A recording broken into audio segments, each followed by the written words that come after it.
Hello students, welcome to my YouTube channel. हम class 9th science का chapter number 5 कर रहे हैं, the fundamental unit of life. हम जो है वो कंपोनेंट्स ऑफ सेल के बारे में डिस्कस कर रहे हैं। लास्ट वीडियो लेक्चर में हम जो है वो प्लाज्मा मेम्ब्रेन के बारे में डिस्कस कर चुके हैं। उसके बाद हमने सेल वॉल के बारे में भी डिस्कस किया था। आज का जो हमारा टॉपिक है वो है next part of the cell which is the nucleus. तो आज जो है वो हमें न्यूक्लियस के बारे में डिटेल स्टडी करनी है, जानना है कि न्यूक्लियस क्या होता है और उसके फंक्शंस क्या क्या है, कैसे जो है वो किस चीज़ से न्यूक्लियस हमारा बना होता है। तो आज हम न्यूक्लियस के बारे में कंप्लीट इन्फॉर्मेशन गेन करेंगे, तो वीडियो को एंड तक ज़रूर देखिएगा। तो शुरू करते हैं। न्यूक्लियस, हमें पता है कि जो सेल के वो 3 मेन पार्ट होते हैं, एक सेल मेम्ब्रेन, एक न्यूक्लियस और एक हमारा साइटोप्लाज्म। सेल मेम्ब्रेन के बारे में या फिर प्लाज्मा मेम्ब्रेन के बारे में हम जो है वो कंप्लीट डिस्कशन कर चुके हैं अच्छे से। और आज उसके बाद हमने एक जो कि एडिशनल पार्ट होता है सेल का, सिर्फ प्लांट सेल में प्रेजेंट होती है सेल वॉल, उसके बारे में पढ़ा था। आज जो है हम न्यूक्लियस के बारे में पढ़ रहे हैं। Remember the temporary mount of the onion peel we prepare. क्या आपको याद है कि हमने जब चैप्टर शुरू किया था उस टाइम हमने एक स्लाइड बनाई थी अनियन पील के बारे में। अनियन पील की हमने एक स्लाइड बनाई थी। उसमें एक स्टेप था कि हमने उस पर जब एक स्लाइड पे हमने अनियन पील को रख लिया था तो उसके ऊपर हमने एक आयोडीन सोल्यूशन डाला था। क्या आपको उसका रीज़न पता है कि क्यों हमने जो है वो आयोडीन सोल्यूशन डाला था? अगर हम आयोडीन सोल्यूशन नहीं डालते हैं तो क्या होगा? तो अगर हम आयोडीन सॉल्यूशन नहीं डालेंगे तो जो है हमारी ऑब्जर्वेशंस क्लियरली नहीं हो पाएंगी। उसका रीज़न ये है कि आयोडीन सॉल्यूशन उसको कलर प्रोवाइड करता है, उसको कलर बना देता है। कुछ जगह पे जो है वो कुछ पार्ट जो है वो काफ़ी डार्क हो जाते हैं, कलर काफ़ी डार्क हो जाता है, कुछ का काफ़ी डल हो जाता है, जिसके कारण हम आसानी से कुछ अलग अलग पार्ट्स को आइडेंटिफाइड कर सकते हैं। We had put iodine solution on the peel. हमने जो है वो उस स्लाइड के अंदर आयोडीन सॉल्यूशन को डाला था। वाई, ऐसा क्यों किया था? What would we see if tried observing the peel without putting the iodine solution. क्या होगा अगर हम आयोडीन सॉल्यूशन को बिना डाले जो है वो उसको ऑब्जर्व करें? तो हमारी ऑब्जर्वेशन अच्छी नहीं होगी, क्योंकि सभी पार्ट एक जैसे नजर आएंगे, जिसके कारण जो है वो हम उसको आइडेंटिफाई नहीं कर पाएंगे। Further, when we put the iodine solution on the peel, did each cell get evenly coloured. क्या अगर हम उस पर आयोडीन सोल्यूशन डाल देते हैं जब पील पे, तो क्या सारा का सारा सेल जो है वो एक जैसा कलरफुल हो जाता है कि नहीं? According to the chemical composition different region of the cell get coloured differentially. तो जब हम उस पर आयोडीन सोल्यूशन डालते हैं तो सेल के सभी पार्ट एक जैसे कलर्ड नहीं होते हैं। कुछ पार्ट जो है काफ़ी डार्क हो जाता है और कुछ पार्ट जो होते हैं वो लाइट होते हैं। कुछ पार्ट्स का कलर काफ़ी डार्क हो जाता है और कुछ पार्ट्स का कलर जो है वो काफ़ी लाइट रहता है, जिससे हमें अलग अलग पार्ट्स जो है वो आइडेंटिफाइड होते हैं कि हाँ यहाँ पे न्यूक्लियस है। फॉर एग्जाम्पल न्यूक्लियस का पार्ट जो है वो डार्क हो जाता है, तो जिससे हम आसानी से पता कर पाते हैं कि हाँ यहाँ ये डार्क वाला पार्ट जो है वो न्यूक्लियस का है, ये लाइट वाला पार्ट जो है मेम्ब्रेन का है। तो कलर के डार्कनेस से जो है वो हम डार्कनेस या फिर लाइटनेस से जो है हम अलग अलग पार्ट्स को आसानी से डिफरेंशिएट कर पाते हैं। तो आयोडीन सॉल्यूशन हमें इसी काम में हेल्प करवाता है। अदरवाइज अगर हम आयोडीन सॉल्यूशन नहीं डालेंगे तो सभी पार्ट्स एक जैसे नजर आएंगे, तो हमें पता ही नहीं लगेगा कि कहाँ पे न्यूक्लियस है, कहाँ पे साइटोप्लाज्म है, कहाँ पे क्या है। तो आयोडीन सॉल्यूशन डालने से क्या होता है, अलग अलग पार्ट्स जो है अलग अलग कलर के हो जाते हैं। कई डार्क हो जाता है, कई लाइट हो जाते हैं। जैसे उनकी केमिकल कॉम्पोजिशन होती है उसके अकॉर्डिंग उनका कलर आता है। Some regions appears darker than the other regions. कुछ पार्ट जो है वो ज़्यादा डार्क नजर आते हैं as compare to other. Apart from the iodine solution we could also use the safranin solution और the methylene blue solution to stain the cell.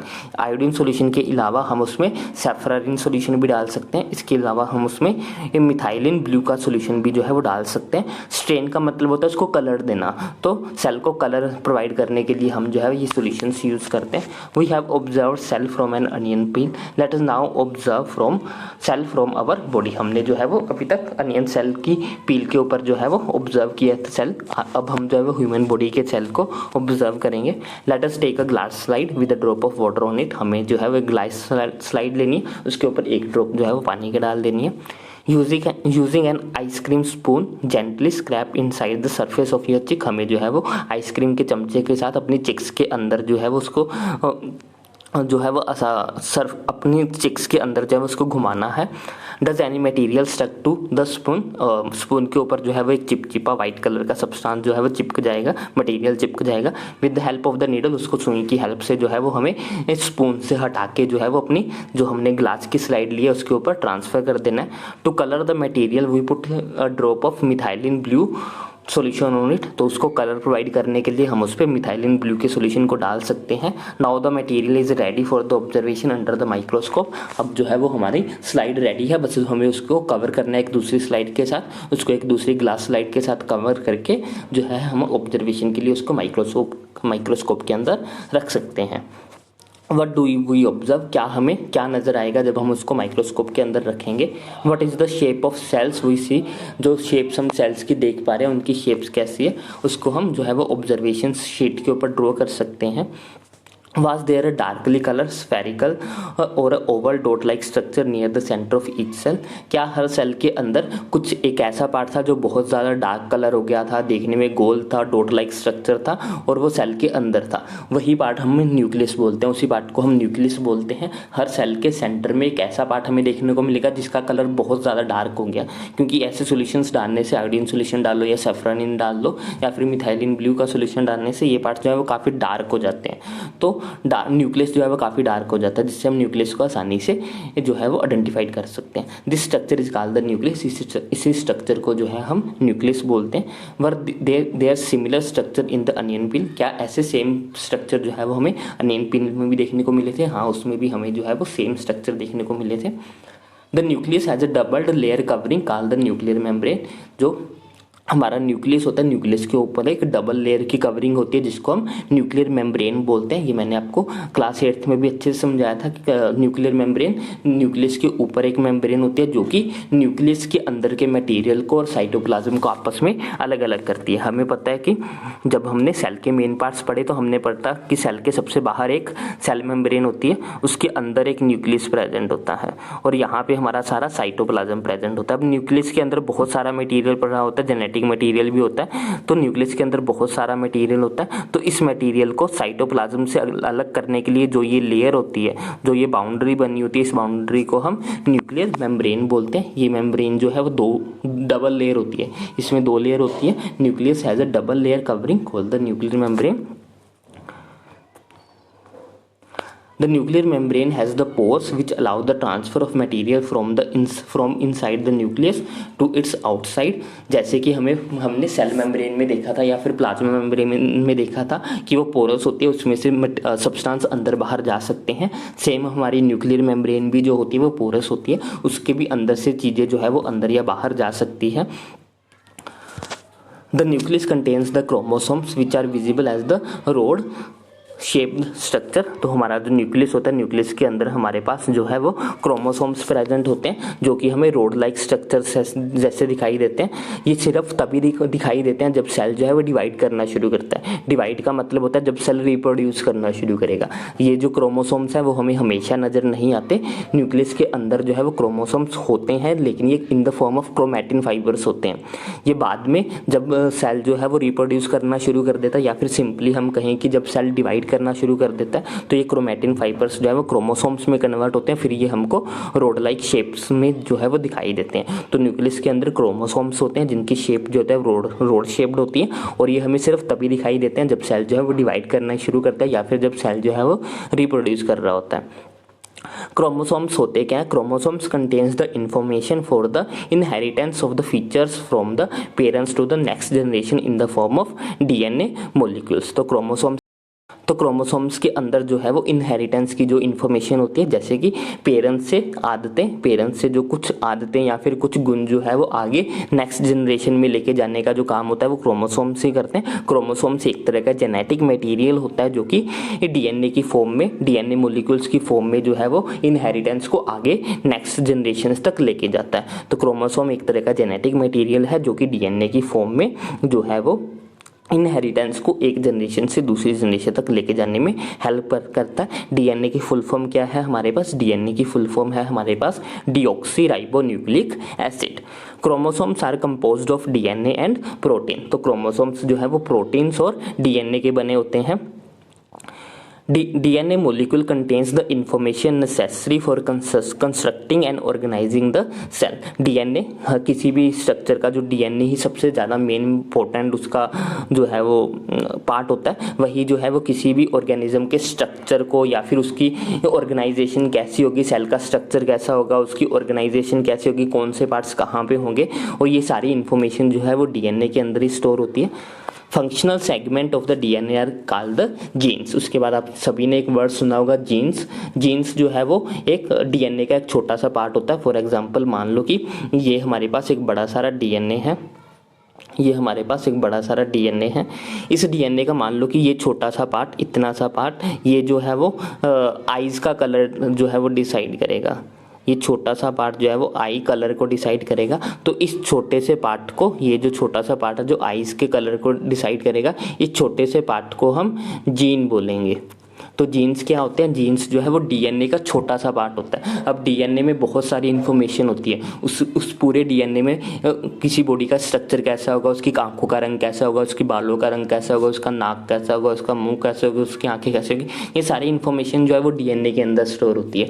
अब पूरी DNA में एक छोटा सा पार्ट ऐसा होगा वो जो कि सिर्फ आंखों के कलर के लिए रिस्पॉन्सिबल होगा. एक छोटा सा पार्ट होगा जो सिर्फ नाक के लिए रिस्पॉन्सिबल होगा. एक छोटा सा पार्ट होगा जो सिर के बालों के कलर के लिए रिस्पॉन्सिबल होगा. तो ये जो छोटे छोटे पार्ट हैं जो अलग अलग चीज़ों के लिए रिस्पॉन्सिबल्स होते हैं, इन छोटे छोटे पार्ट्स को हम जीन्स बोलते हैं. तो नॉर्मली हम ये कह सकते हैं जीन्स क्या है? DNA के छोटे छोटे फॉर्म्स हैं.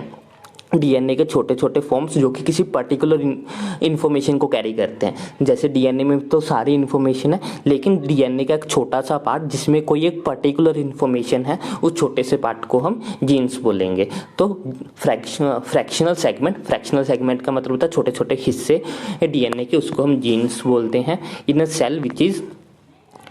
cell which is not divisible, this DNA is represent as a chromatin fiber. Cell के अंदर जो है DNA जो है वो क्रोमैटिन फाइबर्स की फॉर्म में जो है वो स्टोर रहता है. जब तक जो सेल है वो डिवाइड नहीं हो रहा होता, मतलब कि जब तक वो रिप्रोड्यूस नहीं कर रहा होता, तब तक जो है उसके अंदर DNA जो है वो क्रोमैटिन फाइबर्स की फॉर्म, क्रोमैटिन मटेरियल की फॉर्म में जो है वो स्टोर रहता है. Chromatin materials is visible as the entangle mass of the thread like structures. तो क्रोमैटिन फाइबर्स कैसे दिखता है? क्रोमैटिन फाइबर ऐसा दिखता है जैसे बहुत सारा धागा जो है वो आपस में उलझ गया हो, जैसे बहुत सारा धागा आपस में उलझ गया हो, एंटेंगल्ड हो गया, और वैसा स्ट्रक्चर जो है वो हमें क्रोमैटिन फाइबर का देखने को मिलता है. Whenever the cell is about to divide, तो chromatin fibre get organised into the chromosomes. लेकिन जैसे ही कोई सेल जो है वो डिवाइड होना शुरू करता है, मतलब जैसे ही कोई सेल जो है वो रिप्रोड्यूस करना शुरू करता है, तो उसके अंदर का जो क्रोमैटिन मटेरियल होता है वो अपने आप को ऑर्गेनाइज करना शुरू कर देता है, और वो क्रोमोसोम्स में चेंज हो जाता है. इसीलिए मैंने पहले भी आपको बताया कि क्रोमोसोम सिर्फ तभी दिखाई देते हैं जब सेल जो है वो डिवाइड होना शुरू करता है. उससे पहले क्रोमोसोम्स नहीं होते, उससे पहले जो है वो क्रोमैटिन फाइबर की फॉर्म में होता है, जो कि उलझा हुआ एक स्ट्रक्चर होता है. लेकिन जैसे ही सेल जो है वो रिप्रोड्यूस करना शुरू करता है या जैसे ही वो डिवाइड करना शुरू करता है, तो ये सारा क्रोमैटिन मटेरियल जो है वो क्रोमोसोम्स की फॉर्म में जो है वो ऑर्गेनाइज्ड हो जाता है. The nucleus plays a central role in the cellular reproduction, the process by which a single cell divide and form two new cells. तो न्यूक्लियस जो है वो रिप्रोडक्शन में एक मेन इंपॉर्टेंट रोल जो है वो प्ले करता है. अगर न्यूक्लियस नहीं होगा तो जो रिप्रोडक्शन है वो काफ़ी ज़्यादा डिस्टर्ब होती है, क्योंकि हमें पता है कि जो जेनेटिक मटेरियल है जैसे कि DNA या फिर क्रोमैटिन फाइबर, वो जो है वो न्यूक्लियस के अंदर ही प्रेजेंट है. तो वही चीज़ें जो है वो इन्फॉर्मेशंस को आगे लेके जाने वाली है. अगर न्यूक्लियस नहीं होगा तो रिप्रोडक्शन जो है वो काफ़ी डिस्टर्ब हो जाती है. तो न्यूक्लियस जो है वो रिप्रोडक्शन में एक बहुत ज़्यादा इंपॉर्टेंट रोल प्ले करता है. तो रिप्रोडक्शन क्या है? रिप्रोडक्शन है जब एक सिंगल सेल जो है वो डिवाइड होके दो नए सेल बनाता है, उस प्रोसेस को हम रिप्रोडक्शन बोलते हैं. It is also play a crucial part along with the environment in determining the way the cell will develop and what will form it will exist at the maturity by directing the chemical activities of the cell. तो इसके अलावा जो nucleus है वो ये भी decide करता है कि कोई सेल अपने एनवायरनमेंट में जो है वो कैसे सर्वाइव करेगा, अपने एनवायरनमेंट में रहने के लिए वो कैसा मैच्योर कैसे होगा, उसके अंदर क्या क्या केमिकल चेंजेस होंगे, ये सारी चीज़ें जो है वो न्यूक्लियस ही जो है वो कंट्रोल करता है. इसलिए न्यूक्लियस को ब्रेन भी बोला जाता है किसी भी सेल का. In some organism organisms like bacteria, the nuclear region of the cell may be poorly defined due to the absence of nuclear membrane। कुछ ऐसे organisms होते हैं जैसे कि बैक्टीरिया हो गया, उनमें जो है वो जो हमारा न्यूक्लियर रीजन होता है वो अच्छे से डिफाइन नहीं होता, मतलब कि ये न्यूक्लियस का पता ही नहीं लगता कि वहाँ पे न्यूक्लियस है या नहीं, क्योंकि वहाँ पे जो है वो न्यूक्लियर मेम्ब्रेन जो है वो एब्सेंट होती है। अब न्यूक्लियर मेम्ब्रेन क्या था? न्यूक्लियर मेम्ब्रेन एक डबल लेयर था, स्ट्रक्चर था, जो कि न्यूक्लियस के अंदर के मटेरियल और जो हमारा वो होता है साइटोप्लाज्म उसको अलग सेपरेट करता है। अब कुछ ऐसे ऑर्गेनिजम्स होते हैं जिनमें जो है वो न्यूक्लियर मेम्ब्रेन एब्सेंट होती है, तो उसमें क्या होता है, उसमें न्यूक्लियस के अंदर का सारा मटेरियल जो है वो साइटोप्लाज्म के साथ मिक्सअप सा हो जाता है, जिसके कारण हमें क्लियरली जो है वो डिफरेंशिएट नहीं हो पाता। वो पुअरली डिफाइंड न्यूक्लियस होता है, न्यूक्लियस को हम डिफाइन नहीं कर पाते कि कहाँ पे है, क्योंकि वो पूरा का पूरा न्यूक्लियस जो है वो साइटोप्लाज्म के साथ मिक्सअप हो जाता है, इसलिए उसको हम पुअरली डिफाइंड जो है वो न्यूक्लियस बोलते हैं। Such an undefined nuclear region containing only nucleic acid is called the nucleoids। ऐसे एनिमल्स जिसमें जो है वो अनडिफाइंड न्यूक्लियर रीजन्स होता है, इसमें सिर्फ जो है वो न्यूक्लिक एसिड ही प्रेजेंट होते हैं, उन न्यूक्लिक एसिड्स को हम न्यूक्लियोसाइड्स बोलते हैं, न्यूक्लियोइड्स बोलते हैं, न्यूक्लिक एसिड को हम न्यूक्लियोइड के नाम से जानते हैं। Such organisms whose cell lack a nuclear membrane are called the prokaryotic. ऐसे सारे ऑर्गेनिज्म जिनमें जो है वो न्यूक्लियर मेम्ब्रेन नहीं होती, या फिर हम ये कहें जिनमें वेल डिफाइंड न्यूक्लियस नहीं होता, उनको हम बोलते हैं कि वो प्रोकैरियोटिक्स होते हैं। प्रो का मतलब होता है प्रिमिटिव या फिर प्राइमरी, मतलब कि जहां से लाइफ शुरू हुई थी, बिल्कुल स्टार्टिंग का जो न्यूक्लियस था जब वो पूरा वेल डिफाइंड नहीं था, उस स्टेज को हम बोलते हैं prokaryotic. Organisms with cell having a nuclear membrane are called the eukaryotes. ऐसे ऑर्गेनिज्म जिसमें जो है वो पूरी वेल डेवलप्ड न्यूक्लियर मेम्ब्रेन होता है या फिर जिनमें वेल डिफाइंड न्यूक्लियस होता है, उनको हम जो है वो यूकैरियोट्स बोलते हैं। Prokaryote cells also lack most of the other cytoplasmic organelles. जो हमारे प्रोटोप्लाज्म होते हैं वो काफ़ी सारी सेल ऑर्गेनेलिज में जो है वो एब्सेंट होते हैं, लेकिन यूकैरियोट्स में काफ़ी सारे ऐसे जो है वो ऑर्गेनेलिज प्रेजेंट होते हैं। Many of the functions of such organelles are also performed by poorly organised part of the cytoplasm. और इसमें जो हमारा प्रोकैरियोट्स होते हैं उसमें बहुत सारे ऐसे कुछ ऐसे ऑर्गेनेलिज के फंक्शन जो है वो साइटोप्लाज्म के द्वारा ही जो है वो परफॉर्म किए जाते हैं। The chlorophyll in the photosynthesis The chlorophyll in the photosynthetic prokaryotic bacteria is associated with the membrane, vesicles, bag-like structures, but not with the plastids as in the eukaryote cells। जो हमारा जो chlorophyll होता है हमारा prokaryotes के अंदर, उसमें जो है वो फोटोसिंथेसिस का जो प्रोसेस है वो जो है वो एक बैग लाइक स्ट्रक्चर जिसको हम मेम्ब्रेस वेसिकल्स बोलते हैं उसके द्वारा परफॉर्म किया जाता है। लेकिन जो मल्टी सेलुलर होते हैं, जो हमारे यूकैरियोटिक सेल्स होते हैं उसके अंदर जो ये प्लास्टिड्स के द्वारा किया जाता है। लेकिन जो यूकैरियोट्स होते हैं उनके अंदर फोटोसिंथेसिस का जो प्रोसेस है वो मेम्ब्रेस वेसिकल्स के द्वारा किया जाता है, जो कि एक बैग जैसा स्ट्रक्चर होता है। ये हमारा जो है यहाँ पे प्रोकैरियोटिक सेल का डायग्राम दिया गया है। इसमें हमारे पास सेल वॉल है, प्लाज्मा मेम्ब्रेन जो है वो पूरी तरह से डिफाइन नहीं है। तो ये इन्फॉर्मेशन थी हमारी न्यूक्लियस के बारे में। नेक्स्ट टॉपिक है हमारे पास साइटोप्लाज्म, जो कि हम नेक्स्ट वीडियो लेक्चर में करेंगे। आज के लिए बस इतना ही। आई होप आपको वीडियो अच्छी लगी हो। अगर आपको कोई भी डाउट हो तो आप कमेंट सेक्शन में लिख सकते हो। अगर आपको वीडियो अच्छी लगी हो तो उसे लाइक करें, शेयर करें, चैनल को सब्सक्राइब करें। Thanks for watching, bye bye, take care.